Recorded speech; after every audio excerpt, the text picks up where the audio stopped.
OSS ఫర్టిలిటీలో ఇక్కడ ప్రతి అడుగులో ఎక్స్పీరియన్స్ డాక్టర్స్ ఉంటారు. In the good hands of science. Mummy daddy అవ్వాలంటే ఓఎస్ఎస్ కి కాల్ చేయండి. ఐటీ అధికారులు తన కుటుంబ సభ్యులు అందరి దగ్గర కలిపి 20 లక్షల లోపే నగదు గుర్తించారని అన్నారు నిర్మాత దిల్ రాజు. దీనికి సంబంధించి అధికారులు పంచనామా కూడా చేశారని అన్నారు. అంతకు మించి తమ వద్ద ఎలాంటి నగదు గానీ డాక్యుమెంట్లు కానీ స్వాధీనం చేసుకోలేదని తెలిపారు దిల్ రాజు.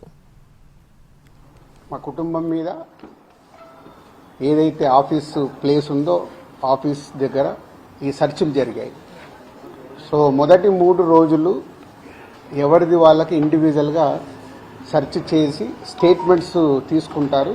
అయిన తర్వాత లాస్ట్ డే నిన్న ఆఫీస్లో కన్క్లూడ్ చేస్తారు. సో మా హౌజెస్లో జరిగిందా కానీ ఆఫీస్లో జరిగిన దాంట్లో కానీ చాలా రిపీటెడ్గా వేసిన కొన్ని ఛానల్స్లో కానీ సోషల్ మీడియాలో కానీ ఇంత డబ్బు దొరికింది, ఇంత డాక్యుమెంట్స్ దొరికాయి, అది దొరికింది అనేది కొన్ని హైలైట్ చేశారు. ఎక్కడ కూడా మా దగ్గర డబ్బు కానీ డాక్యుమెంట్స్ కానీ ఐడెంటిఫై కానీ మా దగ్గర నుంచి వాళ్ళు తీసుకున్నది కానీ లేదు.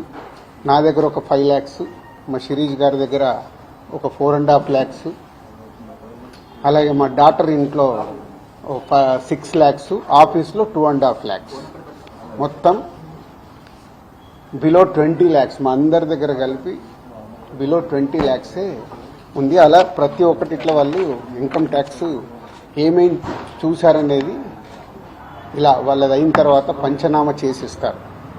సో క్యాష్ రూపంలో అది